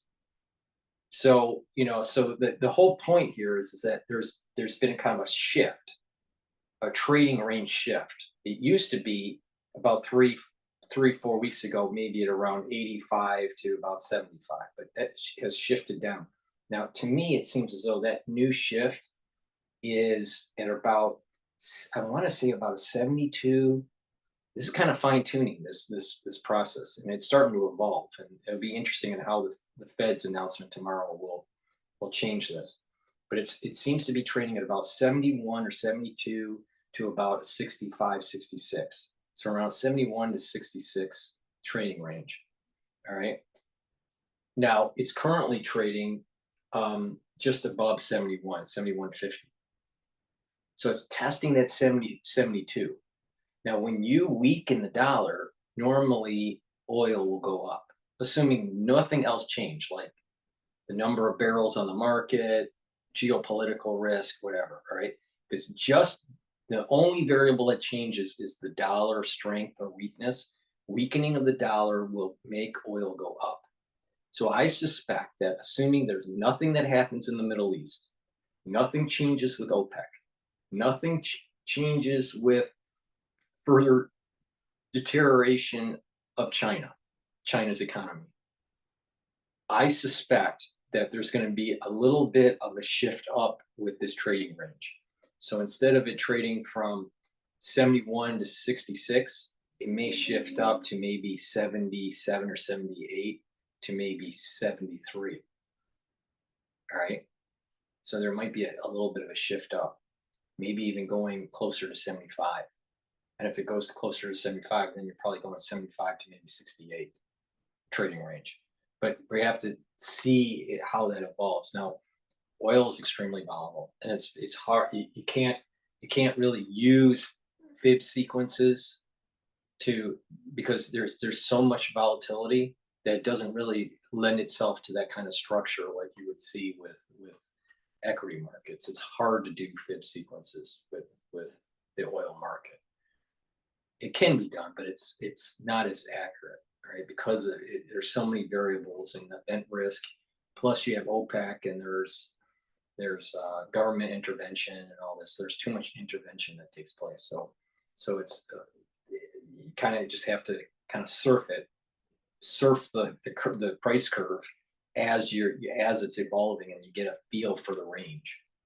So the range, the intuitive range that I have right now is around 71 to about 66.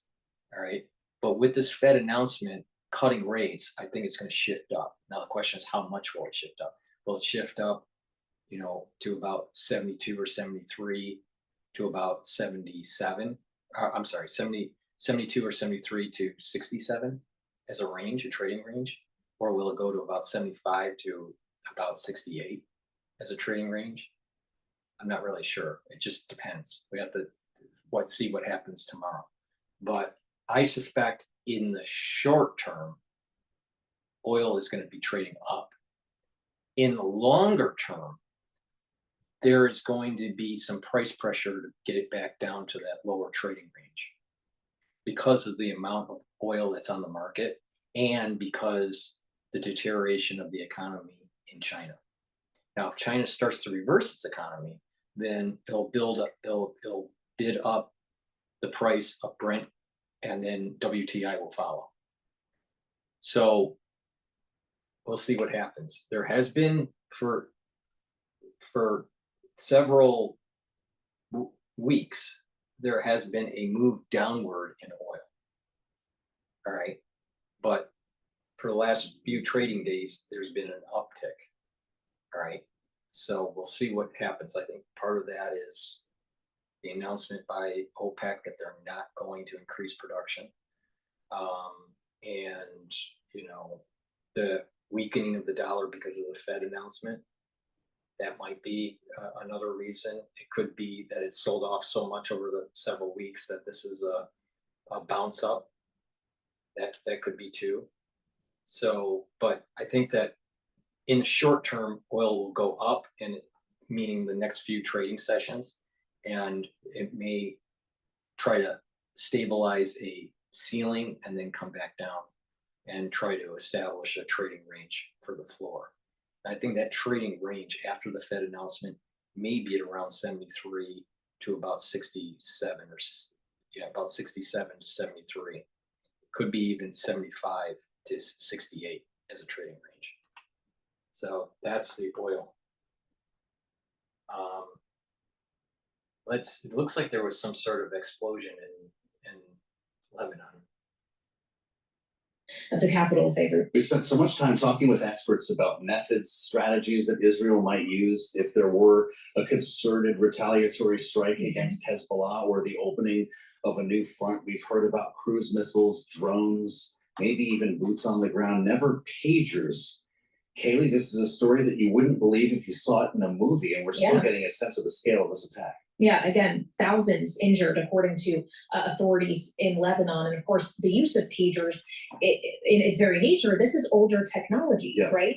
they aren't using things like cell phones, things that could be easily Exactly. trackable and more hacked into. So the way in which this potentially all happened is a question that we'll all have to wait the answer to, as we'll have to await whether or not this is something that could be seen as escalatory by Hezbollah or by, of course, Iran, Hezbollah being a proxy of Iran. So we want to get some answers to our questions now and turn to Natasha Hall. She's senior fellow with the Middle East program at the Center for Strategic and International Studies and is joining us once more here on Bloomberg TV and radio. Natasha, welcome back. This is kind of you have to read about it and see the video to even believe this. This is what really I'm talking happened. about. This is what I'm talking about. If there's some sort of an event risk that happens internationally, it may change the whole trading range of oil. All right. 2,800 injuries right now, 200 critically wounded. We have blasts as far as Syria, and even the Iranian ambassador to Lebanon was injured.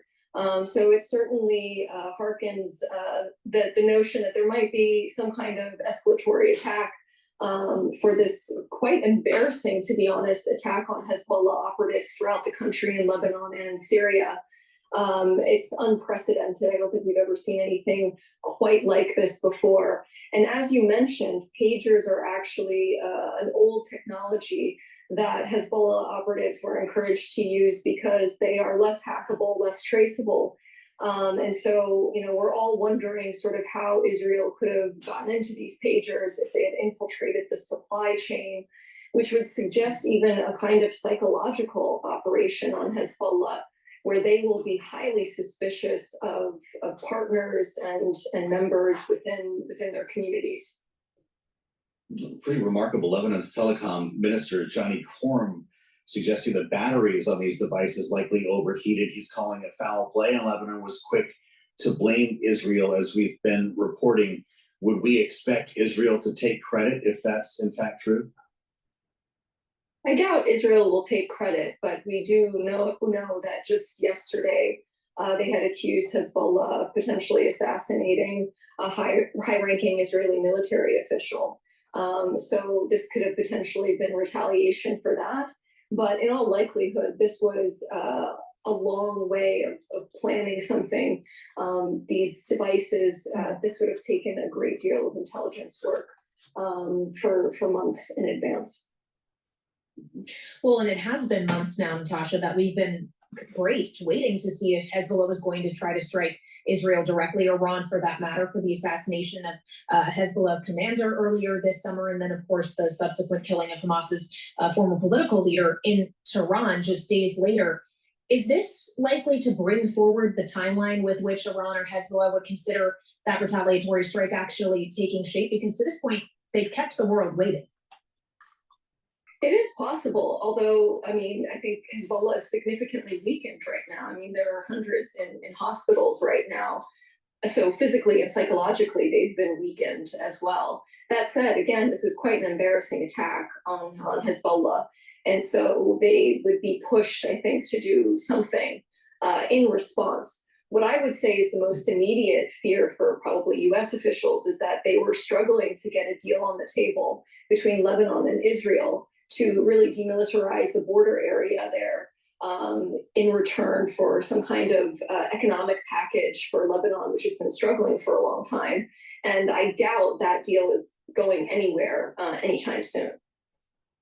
There's just a headline crossing the terminal now from Agence France Presse that you mentioned that Iran's ambassador to Lebanon was wounded in the pager explosion. This all happens as Antony Blinken sets off on his 10th journey to the region since October 7th. He's going to be in Cairo, we understand. And as Israel sends the message to Amos Hochstein, representing the Biden administration, that there is only a military solution to the north. Should Blinken be going to Israel on this trip? So far, he's not scheduled to. So far, he is not scheduled to. And it's a good point that you make about Amos Hochstein, who just 24 hours ago was warning both Israel and Lebanon not to escalate the situation into a wider war. Blinken is scheduled to meet with primarily Egyptian and Qatari officials to get a new deal on the table to present to Hamas and Israel. But the administration is being very quiet about these talks now. They've sort of shifted strategies from being very, very public a couple of months ago about a potential ceasefire deal. And that tells me that they are, sort of not even cautiously optimistic, but they are hoping to be able to move forward on some kind of ceasefire deal, but it doesn't seem to be in the offing at the moment. So in other words, Natasha, the longer this takes, which it's been months and months and months now, the less likely it is that it ultimately comes to fruition. I just wonder at what point, with a presidential election in the US 49 days away, they just say, all right, well, this administration has given it their best shot, but it's going to be up to the next president now. I think that's what Netanyahu's calculus is exactly. And I think it's been his calculus, not just now, but maybe even a couple of months or 3 months ago, essentially waiting for the next US administration. It's no surprise to anyone that Netanyahu traditionally, at least in the past decade, has been supporting Republican presidential nominees and likely doesn't want to give Kamala Harris a win prior to the election. And he also has his own domestic political issues to deal with. So as much as he can push this out, probably the better for him. To what extent is our election, if at all, here in the US playing into these negotiations? There's obviously a desire by some, including Benjamin Netanyahu, I think, to work with Donald Trump. And there are still some questions about the approach that Kamala Harris might take if she wins the White House. How do you see that dynamic? Yeah, that's exactly my point. I think that Prime Minister Netanyahu does not want to give a Democratic nominee the win and would probably prefer a President Trump. And giving them a ceasefire is a win for this administration. But it's also a loss for him in the immediate term. And so I think he's going to continue to try to push this out as much as he possibly can, which is one of the reasons, frankly, the administration was prioritizing this Lebanon-Israel deal. But now that also seems to be in critical condition as well. Well, and as we consider the different relationships here, Lebanon and Israel, obviously Hamas and Israel and the ongoing ceasefire negotiations, and Iran itself, it raises the question of the other countries in the Middle East. Joe made the point here that Antony Blinken, the Secretary of State, is specifically not going to Israel on this trip. He's instead going to Egypt, one of the mediators, along with Qatar. How should we be thinking about the evolution of their roles here if the U.S. is in question because of the election and the knowledge that the next president will not be Joe Biden? Yeah, that's a great question, actually. I mean, Egypt is being heavily rewarded for its active diplomacy.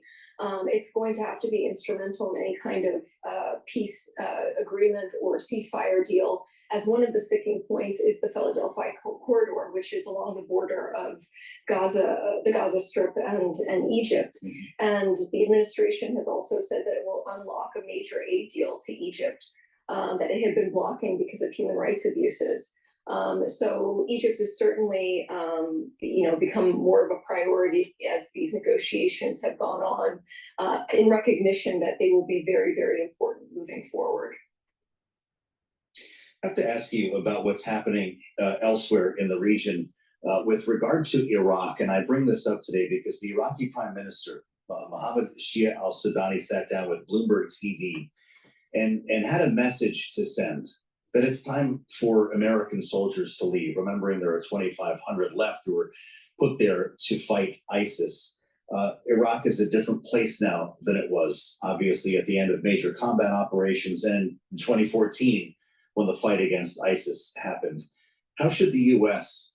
receive that message from Iraq? We've been hearing this message for years now, and typically those who are close to Iran, the prime ministers that are close to Iran, reiterate this message over and over again. But what they say publicly and what they say privately tends to be different. And oftentimes prime ministers do actually want U.S. forces to stay for stability reasons. That said, obviously the pressure is accelerating to get U.S. forces out of Iraq and even out of Syria. But I do think that there are security obstacles to that, as we've seen in the past few months, with Iranian proxy forces really upping the ante in both Syria and Iraq. And we also have ISIS exponentially increasing their attacks in Syria compared to 2023. So the threat is not gone, but the pressure remains, of course, from Sudan for U.S. forces to withdraw. Yeah. The threat is not gone. Natasha Hall, it's great to see you again, Natasha. Thank you for your time. Senior Fellow with the Middle East Program Center. Thanks, Natasha. Please go to my store, the-studio-reykjavik.com, and get the great supplement that I have. It's a new product that I have on my store, olive leaf extract. You should be taking this every day, and it helps to boost your immune system and your cardiovascular system. How does it work? The olive leaf extract will help to lower that inflammation, so it helps to improve your immune system. And olive leaf extract will also lower LDL and increase your HDL levels to help improve your lipid profile. By doing that, you're helping your immune system and your cardiovascular health. This is a great product. It's a dual purpose supplement. I like providing dual purpose supplements because it takes less space for you, you know, in your household. But not just that, you get more bang for your buck. So please go to my store, the-studio-reykjavik.com, and get the olive leaf extract. Resveratrol, really important to add to your overall anti-aging protocol. It's synergistic with C60, ubiquinol, NAD+. It helps to get rid of senescent cells. So please go to my store and take the resveratrol that I offer. It's also an antioxidant. In addition, I take it every day. It's part of that whole big stacking anti-aging, boost up your immune system thing that I do, that I've been doing for a long time. So please go to my store and take the resveratrol and add it to your health stack. I've been taking resveratrol for decades. All right. I have a new product out on my store. It's nattokinase. Nattokinase will help to break up clots. It's fibrinolytic. In addition, at higher doses of nattokinase, you can lower your LDL levels and increase your HDL levels. Now, nattokinase is synergistic with olive leaf extract, but attacking it from another way to lower your LDL levels. So if you do these things to lower your LDL levels and increase your HDL levels, you're not going to have to be on a statin. That's important. Why? Because if you have high cholesterol and you're put on a statin by your doctor, you're going to have, most people have side effects on statins if long-term use. You don't want to be on statins. You want to do this naturally. You can do it naturally by reducing your cholesterol in your food. So reduce the intake. Take foods like oatmeal to be able to bind some of the cholesterol, and you excrete it out through feces. And in addition, taking nattokinase will help to bring down the LDL levels and increase your HDL levels. Nattokinase is synergistic with omega-3, and it's attacking everything in a different way. And when you do this all together, you're bringing down that poor lipid profile, so you improve your cardiovascular health. So please go to my store, the-studio-reykjavik.com, and take nattokinase every day. Vitamin K2, MK7. This is a vitamin that's new on my store. If you've been listening to me for a while, I've been telling you how to reverse plaque buildup and how to prevent plaque buildup by using vitamin K2, MK7. In addition, vitamin 2, MK7 helps to build better joints and bones. So it's a dual purpose. So please go to my store and get the vitamin K2. NAC. NAC is a supplement that I take every day. Why? It helps to boost up your glutathione levels. Glutathione is a strong antioxidant. It's synergistic with C60. You're attacking those free radicals in different vectors, and by attacking it from different angles, you're able to bring down those free radicals and improve the health and the health of the cell and the health of the mitochondria. So the NAC will help to boost up those glutathione levels, so so it can be a strong antioxidant. All right. In addition, it helps to detoxify your body.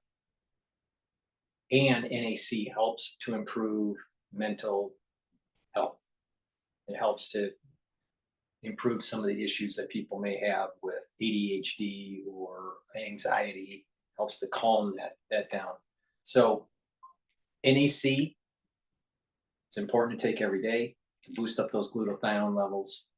So please go to my store, the-studio-reykjavik.com, and get the NAC, boost up those glutathione levels so you have another really strong antioxidant pathway. Vitamin D3. Vitamin D3 is really important to absorb calcium. It's synergistic with vitamin K2, MK7 to help build bones and to improve your cardiovascular health. It's a gene expression cofactor. You need that so your cells are properly working. In addition, if you're sick and you have an infected cell and it needs to go into apoptosis, vitamin D3 helps to get that cell to die off, and it helps to clear an infection. This is why it's going to be really important during the cold season that you're taking vitamin D3. Trust me, because this cold season is going to linger for many people. NAD+, another great product that I have on my store. It's new.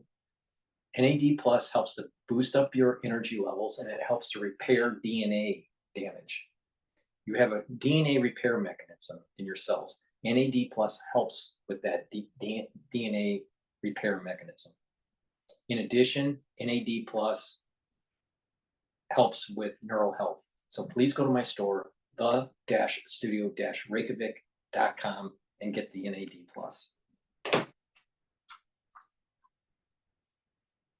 I'm going to guess there is a spirited debate around that big table in the Eccles building at the Fed's headquarters about the size of that cut. Mike McKee is going to join us, Bloomberg's international economics and policy correspondent, along with Stephen Skanke. He's the chief economic advisor at Keel Point. And we're going to talk a bit about the market's expectations as well, and with our colleague Max Abelson, who's going to introduce us to Donald Trump's banker, the subject of Max's latest profile. But first, Bloomberg's Charlie Pellet for Bloomberg Business Flash. Hi, thank you very much, David Gura. We have got the Dow, the S&P. They are both in the red right now. NASDAQ holding on to a gain of 23, up by about 0.1%. Bottom line here, stocks are struggling near records ahead of the Fed rate decision tomorrow. Traders split on the size of the central bank cut. That's coming up 24 hours from now. And of course, complete coverage on Bloomberg television and radio. Here's where we stand. S&P, little change, down 1 point right now. 56.31. We got the Dow lower by 8, down now by just about 0.1%. NASDAQ up 26 to the NASDAQ Composite Index, a gain right now of just about 0.2%. 10-year 3.64% with a 2-year that's now yielding 3.59%. Spot gold down $11 the ounce, tumbling by 0.5%. And West Texas Intermediate crude oil WTI up 1.7%, 71.32 for a barrel of West Texas Intermediate crude.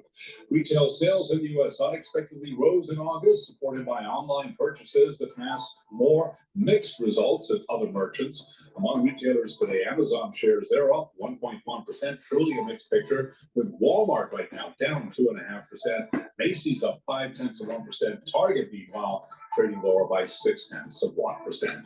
For on-demand news, 24 hours a day, subscribe to Bloomberg News Now, wherever you get your podcasts. I'm Charlie Pellet, and that is a Bloomberg Business Flash. Charlie, thanks very much. Dave Gura here with Bailey Lipschultz, filling in for Tim Stenovec and Carol Massar on Bloomberg Business Week. Today and tomorrow, Federal Reserve policymakers are meeting in Washington, and I'll note this is the last meeting on the Fed's calendar before the U.S. election in November. The next meeting on that calendar kicks off the day after Election Day on November the 6th.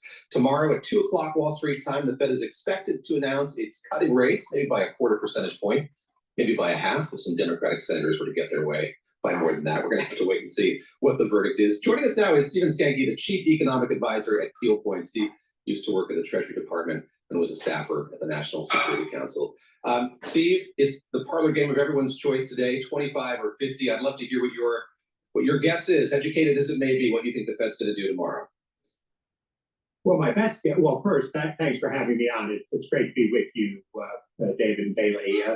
My best guess is that it's going to be 25 basis points, as your team just announced. We had better than expected August retail sales and better than expected August manufacturing. So there's nothing to suggest that the economy is flailing. We also had the unemployment number fall back to 4.2% for August, and while there's clearly weakness in the job market, and the Fed is concerned about getting too far behind the curve on that, it still looks pretty good. So as not to warrant doing something that probably would spook markets if the Fed did a full 0.5% cut.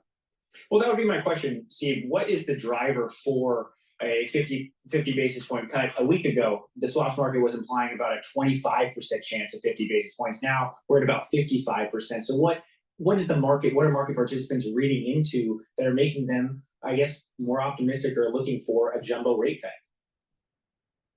Well, they're trying to perceive whether the Fed thinks that it is too far behind the curve.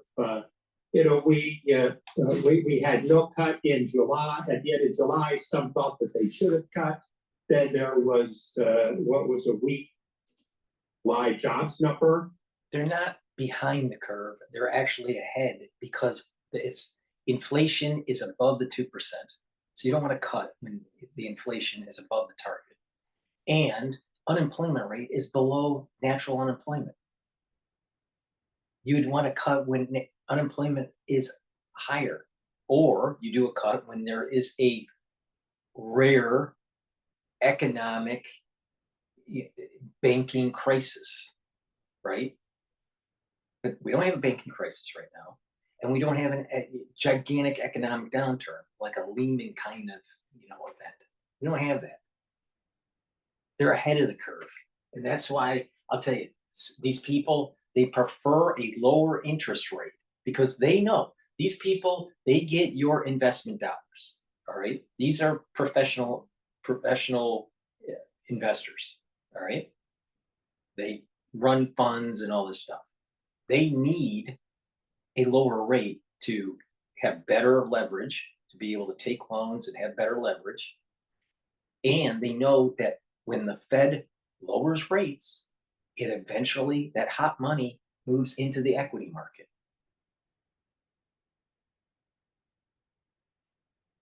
And when it goes into the equity market, it's going to bring up the stocks. And they'll have a larger dollar amount that they'll receive for their fee because they charge a certain percentage of the fund. They have a fixed fee plus a certain percentage of an increase in the fund. Now, some of these people are fixed fees, but the point here is that the point here is that the more that they accrete, more money that they get from the investors to put into a fund, the more money they make. And when the interest rates go down, people are willing to leverage, and it's just a natural tendency for the market to go up. Now, it may not go up the day of the announcement, but the longer term trend, it goes up. That's why they're saying this. But if you really want to be honest about the economic data, the Fed is moving too early, not too late. I know I'm contrarian on this, but they're moving too early.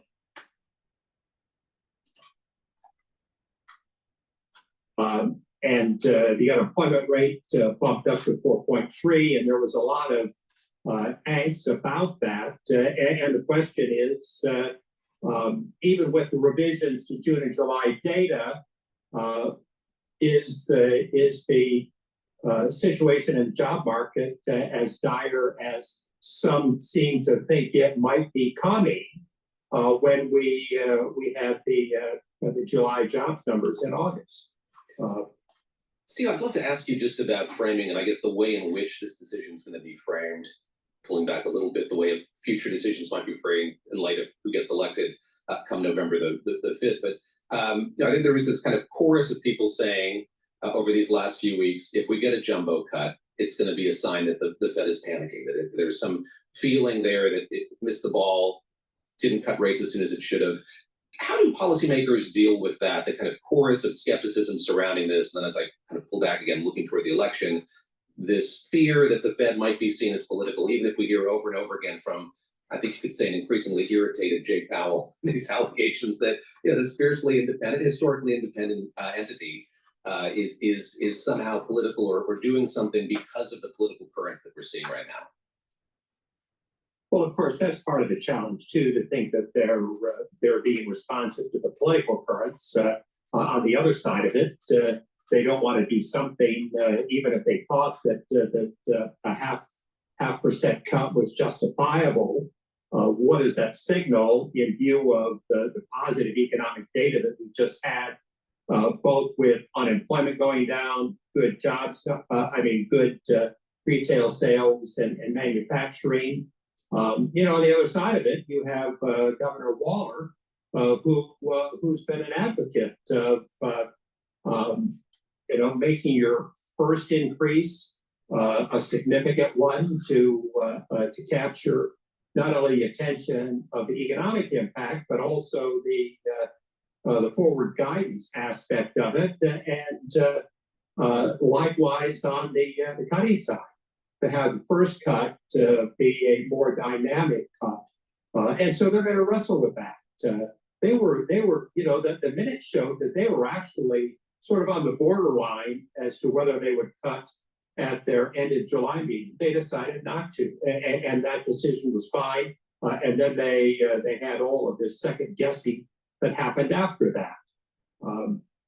So it's a tough decision for them. But as they parse through that, I think they also understand that a 0.5% cut would do what you just suggested, and that is signal that they know something that isn't otherwise known in the markets, and as a result, the situation is more dire than was otherwise thought, and what that would do to the markets and concerns and the impact on the political system. And Steve, you mentioned Christopher Waller. Bloomberg has a story out this morning. Waller, seen as a potential Fed chair, won't welcome Trump's input that Christopher Waller may be the most confirmable candidate in a second Trump term. What do you make of the prospects of Waller as Fed chair? It comes down to if Donald Trump is. I don't really care. And so please go to my store, the-studio-reykjavik.com, and get the C60. This is a very strong antioxidant, and it is synergistic with many of the products that I offer, like with ubiquinol and CoQ10 and the resveratrol, even NAD+. When you take different types of antioxidants with C60, you are improving the ability of the cell to soak up those free radicals. Now, C60 is a very potent antioxidant, but it also is synergistic with things that are neuroprotective, such as the clarity factor, or the NAD+, or the ubiquinol, the active form for CoQ10. So please go to my store. I have lots of synergistic stacks to be able to improve what I'm talking about here. So please go to the store, get the C60. C60 is a buckyball. It's like a soccer ball molecule. It's 60 carbons linked together in a ball form. It's a very strong molecule that does not metabolize. All right. And so what happens is it's able to soak up those free radicals. All right. And it can recharge. Unlike vitamin C, and even resveratrol, it's only one molecule, so it'll soak up only one free radical. Well, C60, the way it's designed, it can neutralize those free radicals multiple times and recharge. All right, that's why it's so potent. So please go to the store and get the C60. It's dissolved in an oil because C60 is lipid soluble.